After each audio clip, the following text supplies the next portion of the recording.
Welcome to my YouTube channel.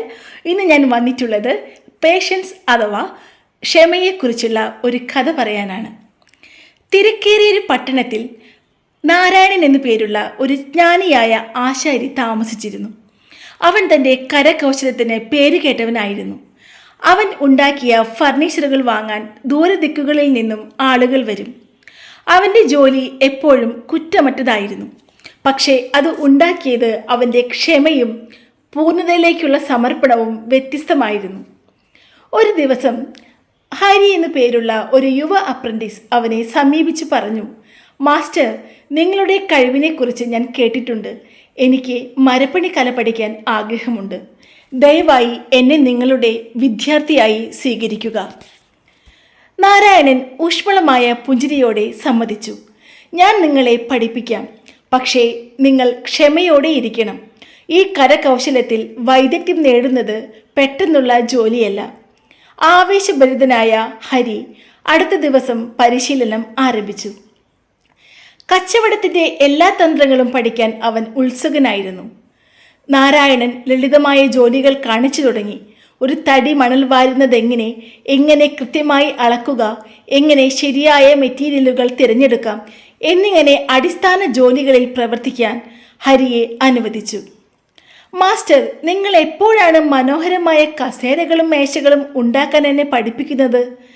ആഴ്ചകളായി ഞാൻ മണൽ വാരലും അളന്നു തിട്ടയും തുടങ്ങിയിട്ട്, ഹരി പരാതിപ്പെട്ടു. നാരായണൻ മൃദുവായി ചിരിച്ചുകൊണ്ട് പറഞ്ഞു, ചെറുപ്പക്കാരാ, നിങ്ങൾക്ക് അടിസ്ഥാന കാര്യങ്ങൾ പഠിക്കാൻ കഴിയുന്നില്ലെങ്കിൽ നിങ്ങൾക്ക് എങ്ങനെ മനോഹരമായൊന്ന് സൃഷ്ടിക്കാൻ കഴിയും? എല്ലാ വലിയ ഫർണിച്ചറുകളും ആരംഭിക്കുന്നത് ഏറ്റവും ചെറിയ വിശദാംശങ്ങളിൽ നിന്നാണ്. നിരാശനായെങ്കിലും പഴയ ആശാരിയെ വിശ്വസിച്ച് ഹരി തൻ്റെ ജോലികൾ തുടർന്നു. ആഴ്ചകൾ മാസങ്ങളായി മാറി. എന്നിട്ടും അവൻ അവൻ്റെ ജോലി നിർത്തിയില്ല. പഠനത്തിലും പുരോഗതിയും ഒട്ടും കണ്ടില്ല. ഇത്രയും കാലം മാസ്റ്ററുടെ കൂടെ ജോലി ചെയ്തിട്ടും ഒരു കസേര പോലും ഉണ്ടാക്കിയിട്ടില്ല എന്ന് പറഞ്ഞ് അവൻ്റെ സുഹൃത്തുക്കൾ അവനെ കളിയാക്കി. മാസ്റ്റർ, ഞാൻ പഠിക്കാൻ വളരെയധികം സമയം ചെലവഴിച്ചു. പക്ഷേ ഞാൻ പുരോഗമിക്കുന്നില്ലെന്ന് എനിക്ക് തോന്നുന്നു. എനിക്ക് മാസ്റ്ററെ പോലെ മനോഹരമായ ഫർണിച്ചറുകൾ നിർമ്മിക്കാൻ ആഗ്രഹമുണ്ട്. പക്ഷേ ചെറിയ ജോലികൾ ചെയ്യുന്നതിൽ ഞാൻ കുടുങ്ങിക്കിടക്കുകയാണ്. ഒരു മൃദു പുഞ്ചിരിയോടെ മാസ്റ്റർ ഹരിയെ ഒരു വലിയ മരക്കഷ്ണത്തിലേക്ക് നയിച്ചു. ഇന്ന് നിങ്ങൾ നിങ്ങളുടെ ആദ്യത്തെ കസേര ഉണ്ടാക്കും, മാസ്റ്റർ പറഞ്ഞു. ഹരി ആവേശഭരിതനായി. നാരായണന്റെ മാർഗനിർദ്ദേശപ്രകാരം അവൻ കഴിഞ്ഞ മാസങ്ങളിൽ പഠിച്ച എല്ലാ പാഠങ്ങളും ഓർത്തു. സാവധാനം അവൻ ജോലിയിൽ ഏർപ്പെട്ടു. പക്ഷേ അവനത് പൂർത്തിയാക്കാൻ കഴിഞ്ഞില്ല. നാരായണൻ ചില ചെറിയ തെറ്റുകൾ ചൂണ്ടിക്കാണിച്ചു. ഒരെണ്ണം മറ്റുള്ളവയേക്കാൾ ചെറുതാണ്.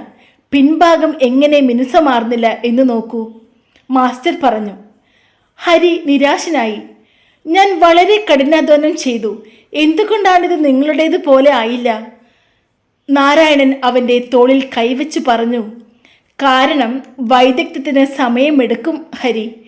നിങ്ങൾ അന്തിമ ഫലത്തിൽ ശ്രദ്ധ കേന്ദ്രീകരിക്കുന്നു. എന്നാൽ നിങ്ങൾ പ്രക്രിയയെ അഭിനന്ദിക്കണം. ക്ഷമയാണ് പ്രധാനം.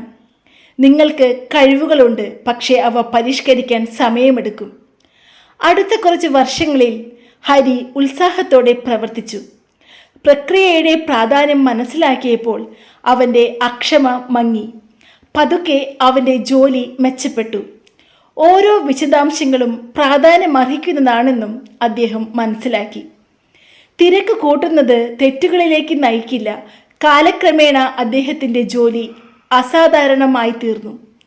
വർഷങ്ങൾക്ക് ശേഷം ഹരി തൻ്റെ മനോഹരമായ ഫർണിച്ചറുകൾ ഉണ്ടാക്കി.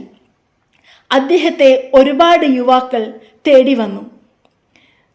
ഹരി പുഞ്ചിരിച്ചുകൊണ്ട് പറയും, ക്ഷമയാണ് എല്ലാ മഹത്തായ ജോലികളുടെയും അടിസ്ഥാനം.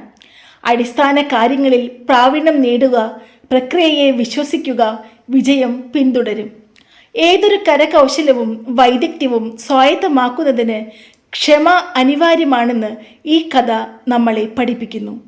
യഥാർത്ഥ വിജയം ആ പ്രക്രിയയിൽ തിരക്ക് കൂട്ടുന്നതിൽ നിന്നല്ല, മറിച്ച് ഓരോ ഘട്ടത്തിലും സമയവും ശ്രദ്ധയും സമർപ്പിക്കുന്നതിൽ നിന്നാണ്.